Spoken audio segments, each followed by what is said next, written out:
So today we'll be discussing on how to build our finances. And I believe that God takes pleasure in us doing well.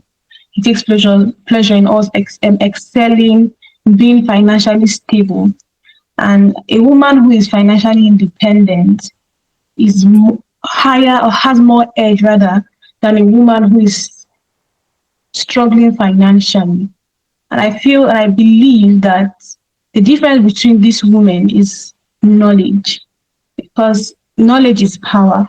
And when I talk about this topic, and a lot of ladies battling with their finances and all that, I was like, okay, we need to discuss this topic, and I couldn't think of anybody other than the money mechanic herself. So it's an honor to have you here, Ma, to discuss this topic with me. And I pray that a lot of ladies that will watch this video, when they watch the video, they'll be enlightened and educated, and with how women owning their finances, being independent, and making the most of all the knowledge that we provide today. So that leads us to the first question for today, and that is financial independence. I've been saying financial independence, but what actually is financial independence? Okay, so hi Joy. Thank you so much for having me on your podcast. I know that it's been a back and forth, but I'm excited that we are finding time to do this. I want to thank you for accepting to have me on your podcast. So, talking about financial independence and what it means to a woman, I think that when I think about financial independence, the first thing that comes to my mind is the power to make choices. Because the truth is that when you're financially independent, you have so much power to make, life choices without wondering about how it's going to impact on your bank account.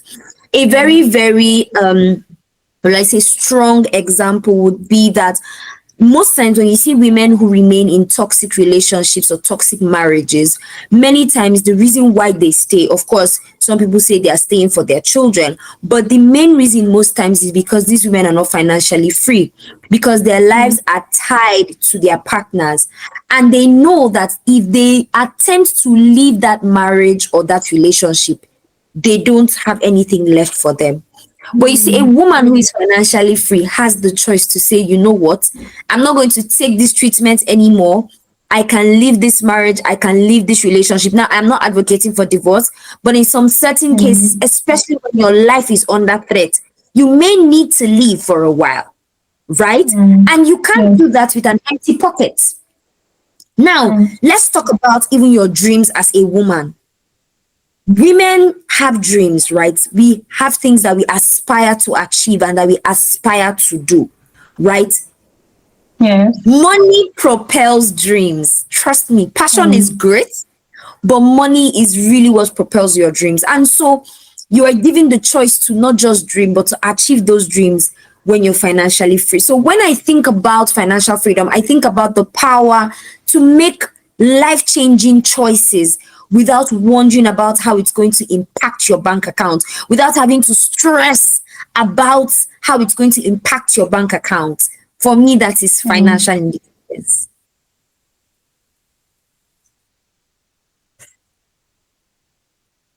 Yes, like what you said, money propels dreams, because a lot of people want to start something, they want to start that business, but they want to do whatever they want to do.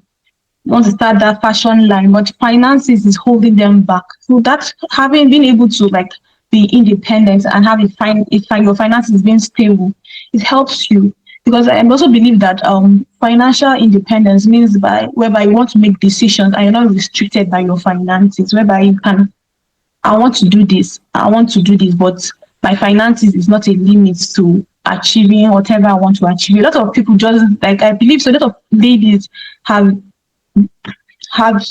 dreams that are not yet brought into life because of their finances.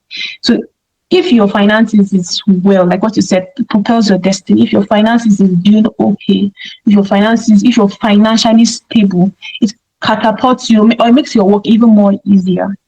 That's right. The next question will be the common challenges women face financially, because a lot of ladies are battling one issue or the other. A lot of stereotypes, a lot of things women Mm. face. I know our financial problems are quite, I won't really say they are similar to the men. We also have our own peculiar issues we women face financially that we do, or maybe our mannerism, or because we are women, and certain things we do that really causes a no note for our finances. So, what are the common financial struggles we women face? Okay. So I would say, first of all, the challenge that we women face is that we are women. I don't know how else to Mm, say that. I was having a conversation with someone I really respect today, and I was telling him how simply for just being a woman, you already faced with so many challenges. mm, There's a stereotype that you know we belong in the other room, we belong in the kitchen, and mm, as funny we may laugh about it, but let me tell you that those stereotypes have affected our growth in many ways. mm, You would see that today the conversation I was having was in the context of education and being educated and highly educated as a woman. I hope you know that for some people, they don't believe that a parent should pump in so much money into educating a woman. Like, why? yes. Yes. Mm, And you know why that is not, it's something a cause of concern, because the lesser educated a woman is, the lesser opportunity she has compared to a man. true. Yeah. So even if I am capable as a woman, if we go to job hunts and I go with a bachelor's degree and a man has a bachelor's degree, probably a double master's and a Mm, PhD, even though I can do the job better, already yes. he has an edge over me because he has gotten a higher education than I have. So first of all, just being a woman, especially, and I'm talking to African Nigerian women, just being a woman alone is a challenge, right? Then let's now move up to other core challenges like gender pay gaps. So we still Mm, struggle with equal pay or unequal pay or unequal pay yes. between both genders. You would see that in even high corporations, a woman is doing the same job as a man, but somehow is not getting the same pay as the man. That already is a challenge to a woman's financial freedom, because Mm, it means that the pace at which she can invest, the pace at which she can highly rise to the top with her finances may be stunted because there is a gender pay gap. Another challenge that women face when it comes to their finances would be, you know, even societal pressure. mm, So you also see whereby society feels that as a woman, you should dim your lights. mm, So, for example, I'm sure, Joy, you've heard, people say how they cannot marry, or they cannot marry a woman who already has a house and a yes. car. Yes. They feel like, that one, she don't too tear eye now, she go come they disrespect me. You hear men say Mm-hmm. things like they can't marry a woman who earns more than them. That's a real societal pressure. So you see that stunts our growth because we're trying to fit into a Yes. Stay in box. that bubble. Mm, mm, Exactly. So even when you know you can push for more and you can do more, you don't push for more because you don't want to be seen by society as too ambitious and just too much. mm, And that mm. poses a challenge, because sometimes you may make this mistake in your prime, in those years when you had the chance to make as much money and work towards financial freedom.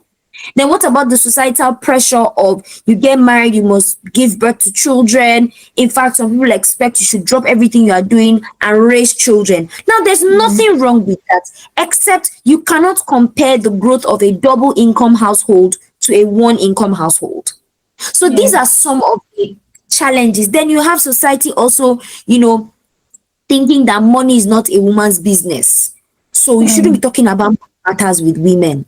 And many of us have grown with that stereotype. So when you're talking to women about investing, they say, oh, it's my husband that does the investing. Investing is for the mm, men, it's not for the women. Now, the second part of this question, you said, how can we overcome some of these challenges?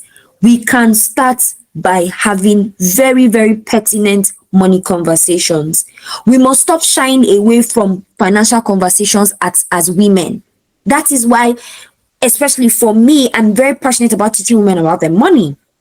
And that was why, we had the Women Building Wealth Conference last year, because we needed women to come out and start talking about money for themselves and by themselves, right? Because we have shied away from these conversations. And women have so much potential to achieve financial freedom, but they don't have the knowledge. And so we must equip our women with knowledge on their finances, right? And then women need to, learn about their finances. We need to start having conversations, okay, about our finances, about how we can grow it, about how we can journey to financial freedom. So we need to make these conversations a normal part of our lives. So for us as future mothers, we need to encourage our girls to start talking and learning about money very early, right? Then a second way that women can curb this challenge or overcome this challenge is to build self-worth so that they can become assertive about their worth as women. We must understand that as women, we are assets, we are valuable, and we must demand that of the society. We must demand that of from our family, right? So being assertive, speaking out about these things will also help us overcome this challenge. So you're in a workplace and you're in a position of authority, and you see that the women in your workplace are facing, unequal pay. Those are times when we should speak about a woman's worth and ensure that there's equal pay, in workplaces. Also, we can also come together as women, to leverage on community in building wealth. Now, that is something that I have been advocating for the past 1 year, women coming together to leverage on the strength of other women. So it is tougher to pull out 500,000 for some women, right, to put in an investment. But if 10 women come together and they have 50,000 naira each, and they put it together, they can get into an investment. So I have been advocating for women coming together as a community and working towards financial freedom together. I think that these are strong ways that women can overcome, some of the challenges that are facing us in the society. I want to ask a question concerning the career. How do we not navigate that issue? For example, when a woman is pregnant now and she has to pregnancy leave, maternal leave, she has to take a break from all that, and it might affect her at work and her finances. How will a woman put in that situation? How will she navigate all that? So I won't say that there's a straightforward answer to that, because everybody's journey is different, right? And everybody is in a different home and a different marriage. But what I would say for the upcoming woman like us, that are yet to get into that would be that, of course, again, like I said, it differs for everyone. But that is why it is good to have investments. It is good to have investments as a woman, because investments give you what we call passive income. And that is income that you are assured of even though you are not working, right? And so when you have to take a career break or a major life event happens, you lose your job or you lose, even your spouse, right? You are able to still take care of your needs and pay your bills because you have invested. And investments could be having a business, right? Having a business that you may not be directly running. So you could have your 9-to-5 job, but also have a business. If, for example, you have a shop or a bakery or whatever, and you know that there is some income coming from that. Those are the ways to prepare for those kinds of days. Then also, I think that it's important that in a world like we are now, where soft skills, are very, very valuable, we can pick up some of these skills so that even if we have to be stay-at-home moms for a while, we can still be earning money with some of the skills that we have. So you hear of women who are stay-at-home moms but are virtual assistants or are coaches, different things, still putting their skills to use, but then doing it from the comfort of their home. I think that those are some of the ways as well that women can still stay afloat with their finances when they have to experience such major life changes? Okay. Speaking of stereotypes, right?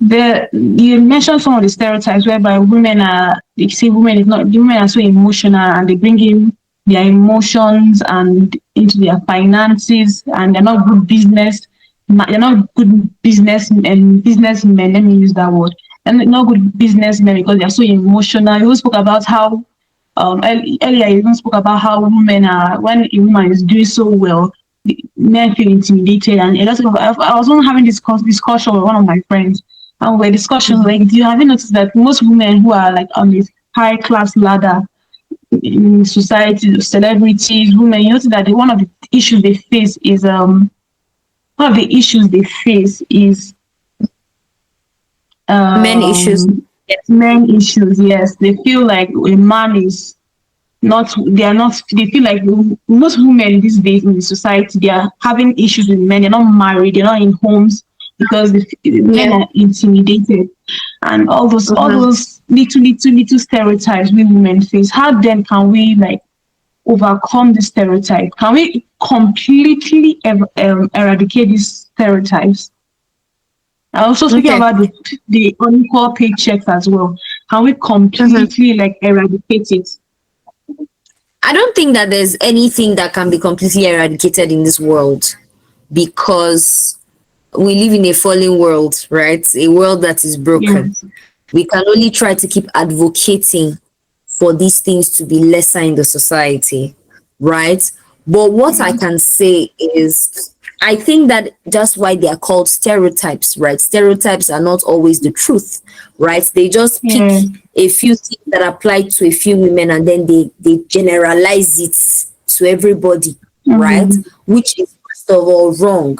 Yes, they may say women are emotional, but women make very good investors.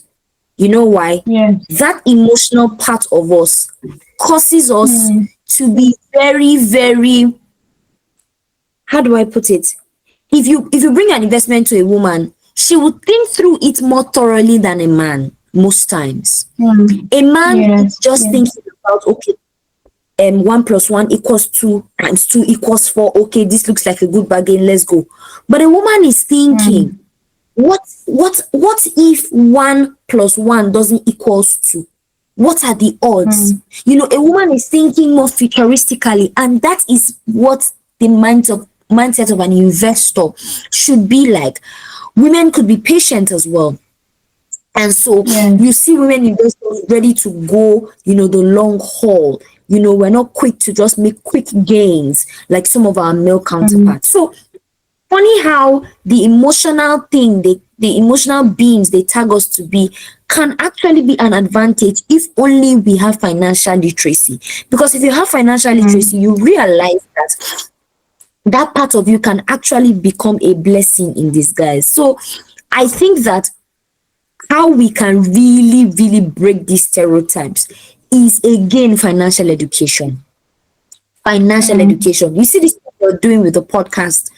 It would interest you to know that I'm sure many people who will watch this may just be seeing some of the things we are saying in a different light, because this is the first time somebody is talking about it. We need to talk more about these things with women. Do you understand? Like, Yes. let women sit and Yes. have these conversations. We also need to highlight the success stories of women who are doing well. Come on, we have great Mhm. women who Yes. are doing exceptionally well with their finances. And why are we not Mm. highlighting their stories? Yes, we see, okay, fine, some of them may not be married, but what about those who are married? The likes of Yeah. Awoshika. Do you understand? Mm-hmm. Many of these women are doing Yeah. well in their homes, right? So why are we not highlighting Mm. these women?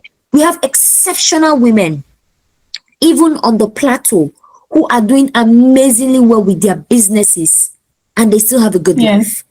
I think that we need to bring these women to the table and ask them, what are you doing right? How can we learn from Mm-hmm. you? Okay, and Mm. let's get these women to share their stories publicly.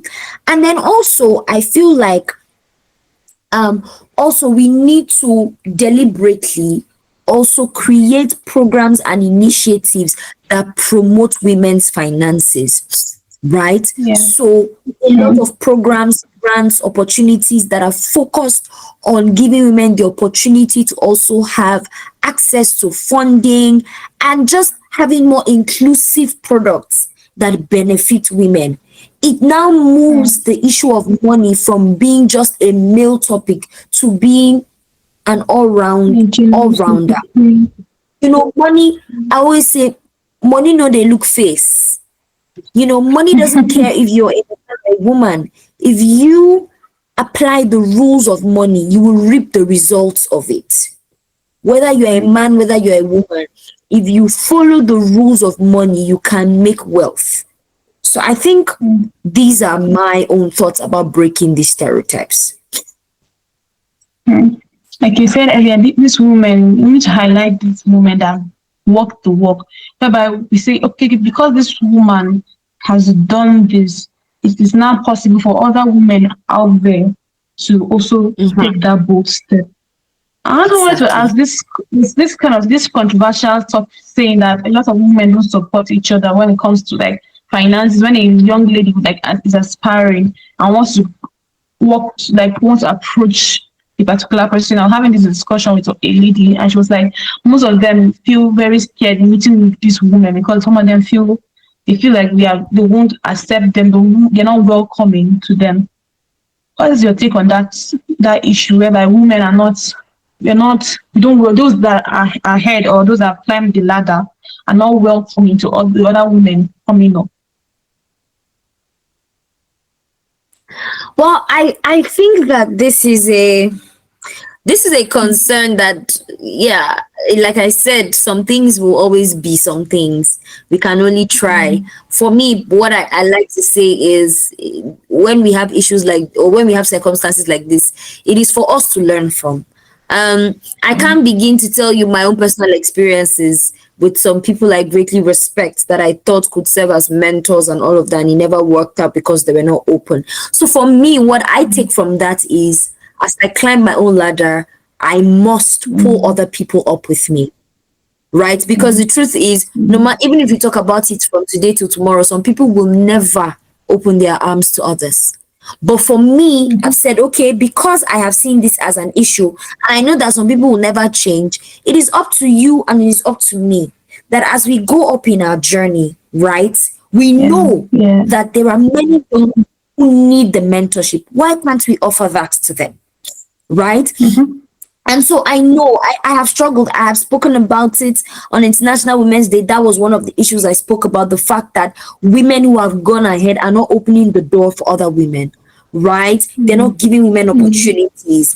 And sometimes you hear people say women don't like women and all of that. But I see that changing because I've found myself, associated by women who are willing to see their peers win. So I think that we need to go to change the stereotype now. Let our generation be the generation that willingly opens doors for the ones coming behind us. Let our generation be the generation that is welcoming to younger women. And I think that if we do that, we will help women in our circle build wealth faster. They will build wealth faster. I know women who have been able to get into certain investments simply because I plugged them in. Many of them would never have known that some of these opportunities existed if I didn't. So for me, I see it as a personal responsibility, and I pray that every woman watching this to sees it as a personal responsibility. That's why, you remember, I mentioned the issue of community, leveraging on your community, right? So if the women up there that you're looking up to are not giving you a listening ear, then you bend your head down, research, come with a couple of friends. If you've read The Smart Money Woman, it was literally a group of friends just trying to navigate their finances. Do you understand? So if you cannot go to those people who you admire, come together as a group, rugged them, as Nigerians will say, and keep going, right? As far as you're leveraging on community. I think that's what I'm going to say about that, and I hope it helps. Yes. Change, I believe that change starts from you. You can't change how they do their thing, how the other women who have gone ahead do that. But you that you are now privileged to be there, you need to start changing the narrative. And when you start changing the That's right. narrative, those that it helps under you, when they also climb that ladder, it now becomes a circle whereby we're not eradicating that mindset. So, like you said, change begins, starts from you. So now speaking of, That's you right. also said earlier on, financial literacy, being aware, awareness, can then financial independence, right? Can it bring, or can, what is the impact of financial independence on a woman's empowerment? Does it have a role? Financial independence, does financial independence have a role to play when it comes to a woman's independence? Oh, yes. Oh, most definitely. Remember, I said at Mm-hmm. the beginning that financial independence is literally being able to make choices, right? Mm. And so Yeah. there is a very, very close tie. In fact, they are one and the same, right? Financial Mm. independence and women's empowerment. Because if financially, I've made a quote like this before, and I said, you know, a financially literate woman is an empowered woman, because that knowledge that you have is what gives Mm. you the audacity to wake up financially free. You don't wake up financially free. And so financial independence and empowerment are the same thing. In fact, they are the same thing, because once you're financially independent, you're obviously empowered to make, Mm. all of your life choices. Yes. You're empowered to achieve your dreams. Right. You're empowered to even empower others as well, right? Because Mm. again, to be honest, the world revolves around money, right? Of course, and we're not Mm. talking about Mm. money at the paper, even your network.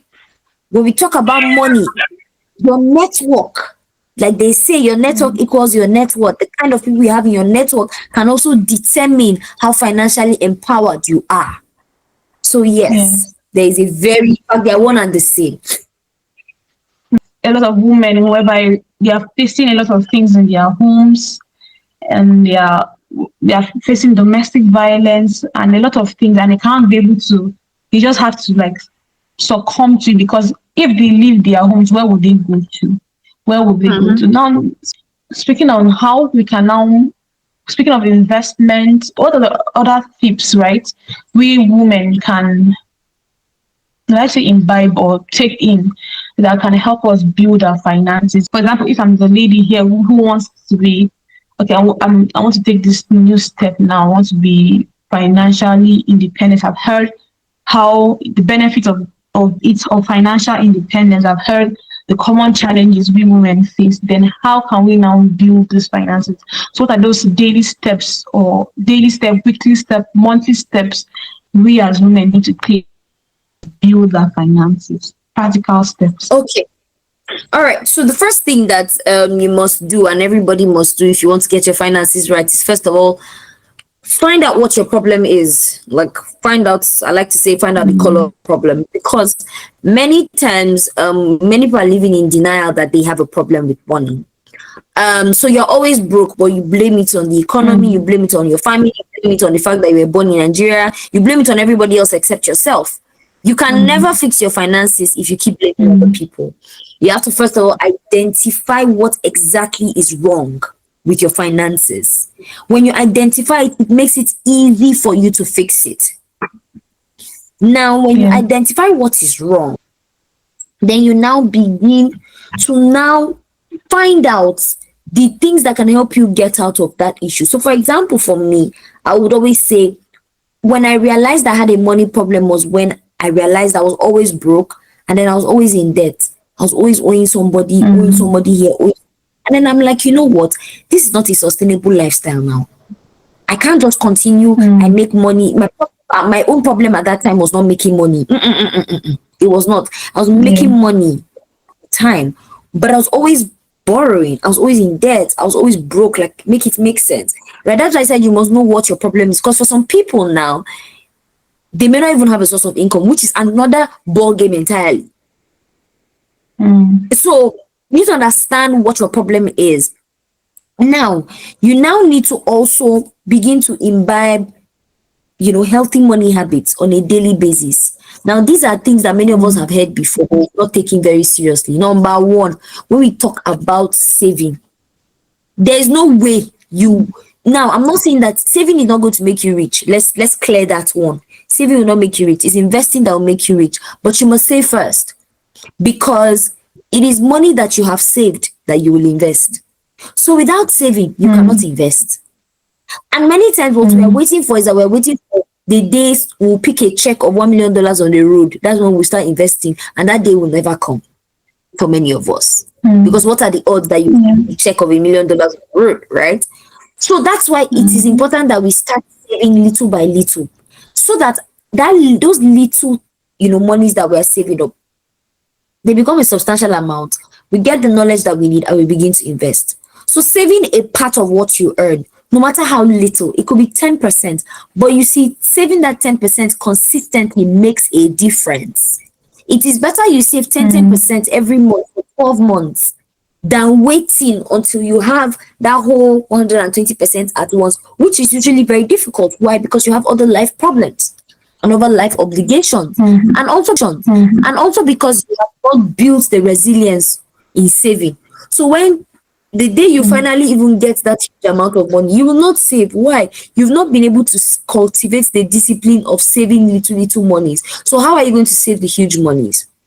Then another important thing also that will help your journey to financial freedom is being able to track your finances, track your spending, know what you're spending your money on, know where your money is going. Many of us don't know where our money is going. We know we're spending money, but if I say, tell me what you spent your money on yesterday, today you don't know. You just spend the money as it comes. And because of that, you are always wondering where your money went to. So you're always in that situation where you're like, but I had 5,000 yesterday now. Where's the 5,000? You can't account for where your money is going to, right? That is something I was become intentional about. And that now leads us to the fact that budgeting, as a woman especially, is very important. Everybody must budget, man, woman. Why? Because it enables you to be able to tell your money where you want it to go, right from the very beginning. So we must see budgeting as, I like to call it, a superpower, that you are able to dictate to money where you want it to go at the beginning, not that you are wondering later on what happened to your money. And then, of course, you also need to now avoid debt as much as possible.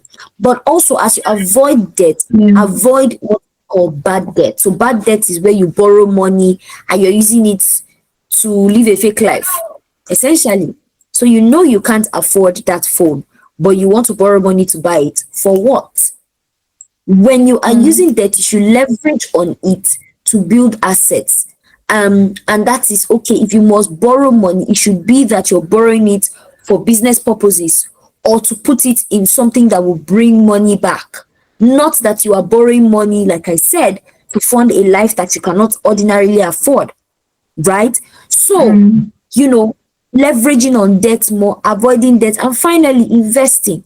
So now investing always comes last, because the truth is, if you're not saving, if you're not budgeting, if you're not staying away from bad debts, and I even forgot something, you need to have a source of income. Many of us overlook that. So for my fellow sisters who want to be Oga's wives, I don't think you can build financial freedom without mindset. Yes, so because Oga can die any day. Facts. Oga can die any day. Oga's business deal can go sour. Oga can lose container on the high sea. Oga's shop can burn. Do you understand? So if you're thinking that your financial freedom is tied to Oga's money, I please repent. You have to have something that you're doing for yourself, because it is from that money, from your income, that you're able to save, that you're able to budget, that you're able to keep some money aside for an emergency fund, so that you don't have to keep going into debt, and so that you're able to invest ultimately. And I'll just like to say this as I round this point up, that when it comes to investing, don't just do it on your own. It is good to be able to research, get the right information, talk to people who have the knowledge. I'm sure many of us are aware of the recent CBEX Ponzi scheme that crashed. People put in Mm, millions in CBEC, millions. And I kept saying it broke my heart because I'm just like, so Nigerians have this kind of money. Imagine if they put it in mm, a credible thing. So mm, let's not be quick. It's good, investment is good, but let's not be quick to put money in investments that we have not thoroughly researched. But investment is really, really your short path to financial freedom. But you have to be practicing the other things for it to all make sense. If not, this is what's going to happen. You will invest, but when you don't have a savings and when you're a borrow, when you get your profit from your investment, you're going to use it and spend it anyhow. Yes, mm, that's exactly what's going to mm, happen. Cultivate the other habits so that you also have the self-control to allow your investment to grow and grow properly. So I hope this is helpful. really. Like you said, just habits. A lot of ladies these days are always, I want to have the new wig, I want to have the new phone, iPhone, and your finances is not cannot measure up, and then you go back to borrow. I feel like as women we need to be contented with where we are. And yes, we desire those things, and but you have to build your finances from the grassroots and be able to, when you now build your finances, I know your finances now where you cannot afford those things without blinking an eye, then yes. But sometimes we feel so pressured with our friends are wearing the new wig, our friends are doing the new things and all that. So like all the things you said, I feel all the things you said, we as women have to be intentional, whereby we're going to sit down and be intentional about all our finances. When we're not intentional, like thinking about even the movie, the Smart Money Woman, you could see how she had to sit down, actually she had to draft everything out, what was taking her money, the excesses and everything. So Exactly. I think we as men, we need to just have this sit down and pull out all your finances out. What is going, where going to? How much am I saving right now? And everything. So you have to start from an intentional mind. Whereby we're going to sit down, because we can't just say, okay, let's, since she spoke about all the things we are doing, and okay, let us just go about it.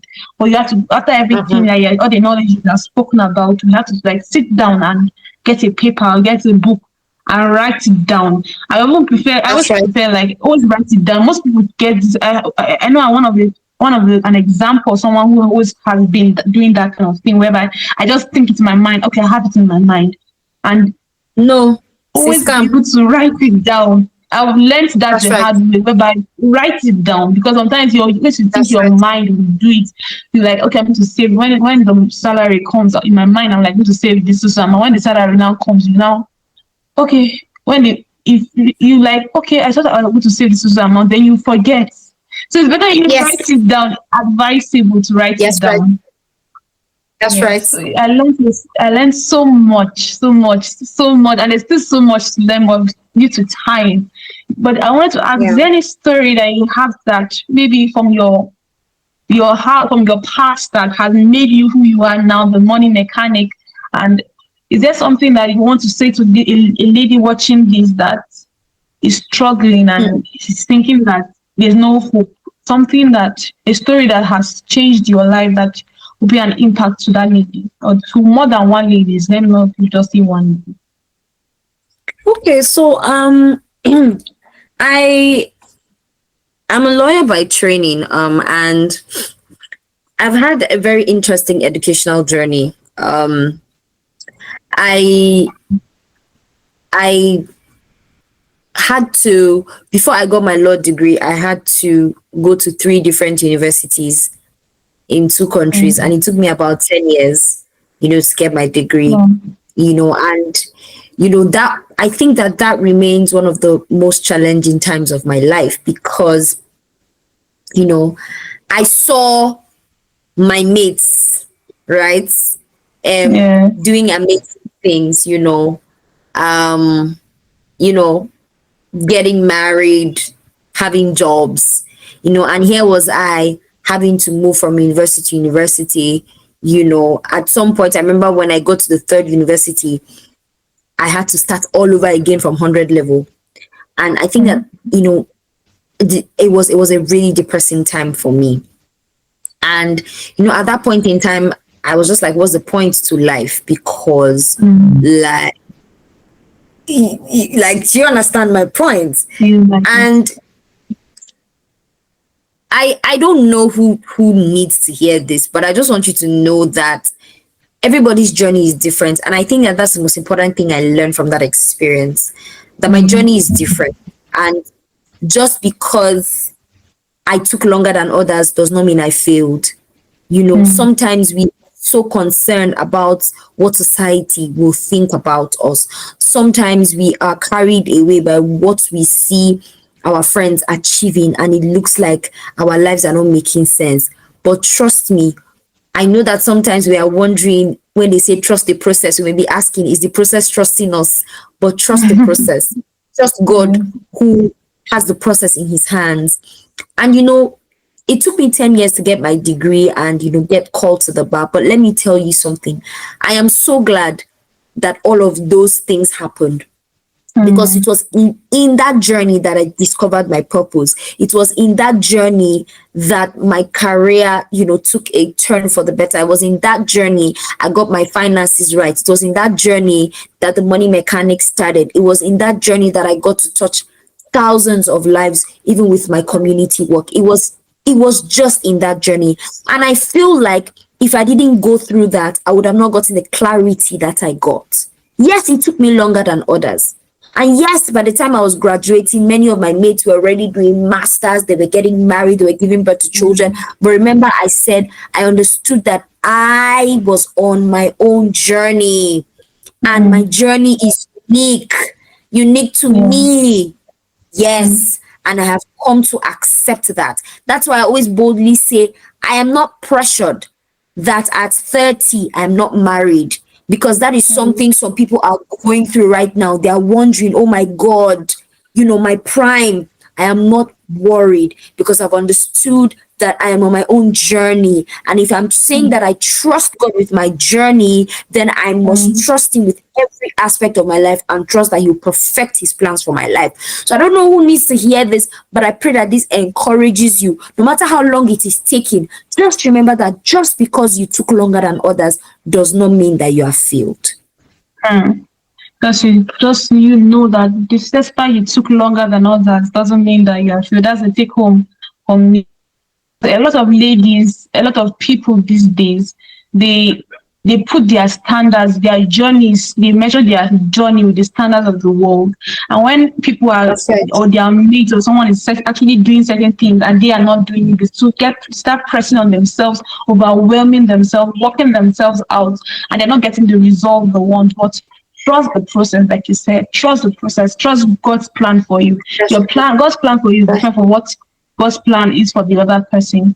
Everything, I believe that everything God allows you to go through is all for your good. Because I've been able to trust that process and learn through that process, because there are times when your mates are already. I'm also a law student, and so some of my mates who went to private universities, they all are graduates and everybody's doing their thing, and you're like, you're here, you're still in 400 level, you lost students, 400 level, University of Jos. Every time University of Jos is being slow.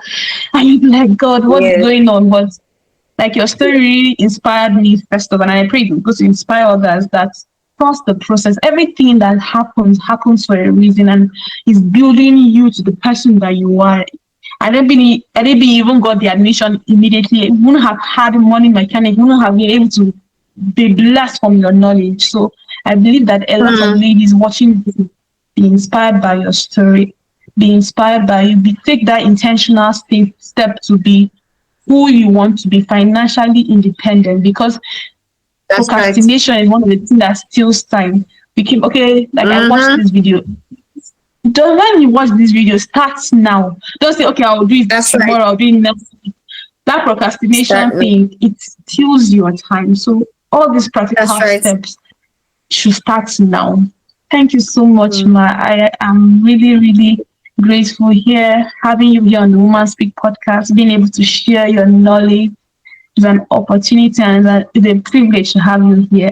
I don't take it for granted, Ma. Thank you so much. No problem. Thank you, Joy, for having me. And I'm so glad we got to do this after all of our back and forth. And I look forward to doing Yes. this again. Whenever you need me on your podcast or you need me on any of your Oh platforms, yes, we'll have please you know that. again. Okay, Yes, we all need right, to be no problem. reminded every time. Yes, because That's most of right. the time So please, we hear it, then after a while yeah, we go back, but we need to be you forget it. energized Yes, again. Mm. no Thank you problem. so much. I'm just a message away, so I will make myself available. Thank you. So I want to ask the question: how long have you been a money? How long have you been called money mechanic?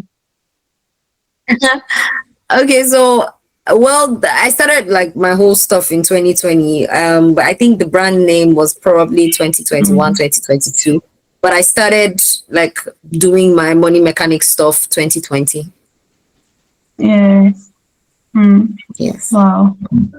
And I like that consistency because most times, like for me, when I started my podcast, I knew you will not get that result at the first time. So sometimes a lot of people start and they Yes. just like stop.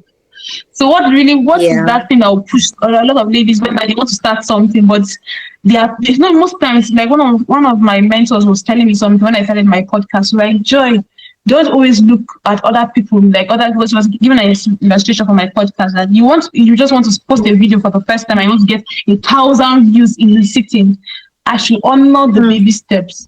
Honor your baby That's steps. right. Keep That's Yeah, so right. that was one thing that really because I was at one point I got overwhelmed. Should I even do this? Mm-hmm. This got really behind the Woman Speak podcast. Why is this slow? Why am I getting the views? I put in a lot of effort to the videos. Why am I getting a certain amount of views? So, but when you said that honor your baby steps, I like that. In 2020, I'm sure you do also hurdles that you had to face, but you were Of consistent. course. What Of kept you course. moving? Yes. Yeah. I want So consistency is not easy, really. Consistency for me, I always say consistency is showing up when you don't feel like it. And that's what many of us we show up when we feel good, but that's not consistency. Consistency is whether you feel like it or don't feel like it, you show up. And the truth is, these things they add up. This what we call the compounding effect, right? yeah. I have a podcast, right? And so I understand what it means to grow an audience. I also have an audience, right? Yeah. I look at where I am now and I'm like, it pays to serve that time of baby steps. I go to places Mm. randomly and people recognize me, right? And I'm like, how do you even know me?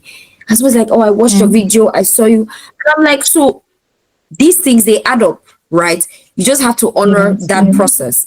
And you get to a point where you become so big that those views you were not getting, people will even go back to old content. They want to feast on your content because I get people who Yes. just followed me now and they go and they listen to my podcast from like a year ago. Do you understand? You must understand that it is a journey. Not everybody will blow overnight. Not everybody will blow overnight. Yeah. But also, you must also understand that people are watching to see how consistent you will stay. You know, if you can Mm. stay at something for a prolonged It's period me, of okay, time, don't it says you? a lot about your character. Mm. So just be Yeah. encouraged. If you know that you're in this for the long run, trust me, with time, your people will come and you won't even struggle. You will stop struggling, you stop begging people to listen and to like and to follow. Automatically, everything will Mm. fall into place. But you must honor those beginnings. Because if you don't also have those beginnings, right, you will never have a story to tell. Yes, you will never have a story Yeah. to tell because you're an overnight success. But trust me, because you have gone through those beginnings, you will have a solid story to tell. Yes. I normally always say that whenever I meet a hurdle, I was like, I always have this in my mind. I'll say the story, for this hurdle for me to pass through is making my story even more bigger. So that hurdle makes That's you even right. more your success story even more glorious. The hurdles you face makes your That's right. success story more glorious. Yes, thank you so much, Ma. Me personally, I'm really encouraged, and it's something that we need to Good. take practical steps with our finance. I'm really, really blessed today, and I feel a lot of ladies will be blessed as well. Thank you so much.